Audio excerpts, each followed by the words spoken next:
Today we've got 10 more bike hacks for mountain, BMX, and beyond. This time we'll be doing them in brand new surroundings at my shop in Asheville, North Carolina. Let's get started. Not enough riders carry first aid kits, myself included. To have one handy when you need it most, you can keep supplies in your seat post. First, we'll need to plug the bottom. I made a plug from a bar end by widening it with zip ties. You'll also need to make sure your plug doesn't stick out past the post. So if it's too wide, use a file or grinder to reduce the diameter.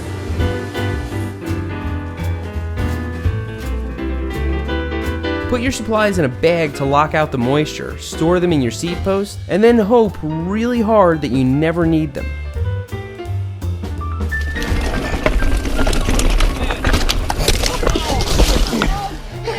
That's the tree you're talking about, huh? If you crash a lot like me, it's normal to knock a few things out of place. When a shifter or lever takes a direct impact, it's actually better for it to move than to stay in place and get damaged. So don't tighten it so much. Start with your lever totally loose and tighten it incrementally until it's firmly in place. No need to go further than that. Keeping it just tight enough will protect it in a crash. While you're at it, why not mark your shifters and brakes so you can always reinstall them at the same angle? On aluminum parts, you can safely make score marks with a knife. Just choose an inconspicuous spot and put a line on the bar and the clamp in the same spot. Next time, these are your guides. On carbon, or when you don't want to put score marks in your bike, you can use a different method.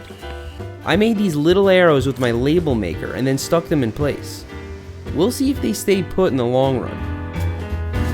Sometimes you need to clean or work on your bike without a back wheel, which means you can't pedal your drivetrain.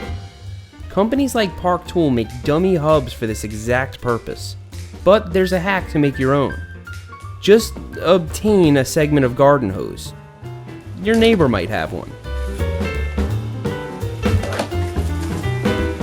Cut the hose segment to size so it fits between your rear dropouts. Install your axle and route your chain around it just like a cassette. Now you can clean your bike and run your drivetrain without your wheel in the way.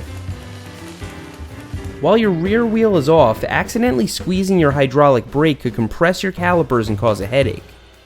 If you don't have one of these chocks, you can just fold up a piece of paper. Make sure you get it thick enough to really wedge in there. Secure it in place before working on or transporting your bike, and you won't need to worry about the levers. This simple solution can go a long way. Have you ever broken your derailleur on the trails, or snapped a hanger with no replacement? To get home, you can shorten your chain and go single speed. All you need is a multi-tool.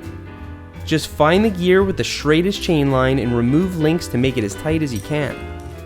It won't be perfect and you'll drop chains like crazy, but it's better than walking home and it's certainly worth a try.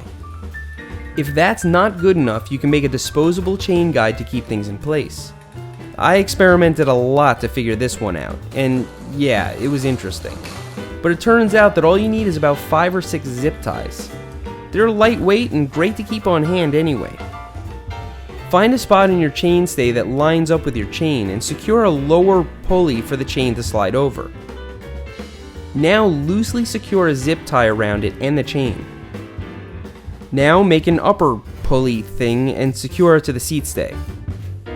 There you have it, an extremely ugly but functional emergency chain guide that will actually get you home. Does your hydration pack smell like bad? You can clean it out with baking soda. Baking soda! I got baking soda! I've got baking soda. Just put a few spoons of baking soda in your pack, fill it with water, and then whip it through the tube until it's empty. Rinse it out and leave the reservoir to dry. If you have this black mold in your bite valve though, nothing will get it out, trust me. Just clean your pack regularly or end up like me, buying a new bite valve. Most of us ride because it makes us happy, but some people take mountain biking way too seriously. Take a stand against seriousness with a flask cage. Origin 8 makes one and they even sell a flask for it. I fill mine with iced tea so it looks authentic. You can even get one for your kid. The next time someone's being too serious, just look them in the eye and take a nice long swig of iced tea. You can offer them some, or not. Sometimes you just can't ride, but you want to play on your bike. Lay on your back and you can have competitions with your friends in a garage or even a dorm room. You can probably play a full game of bike this way. It's almost as risky as riding a real bike. You might want to wear some protective gear for that one. So that's it. 10 bike hacks for mountain, BMX, and beyond. I doubt you found all of these to be useful, but if they entertained you, subscribe to Seth's Bike Hacks for more laughs. Thanks for riding with me today, and I'll see you next time.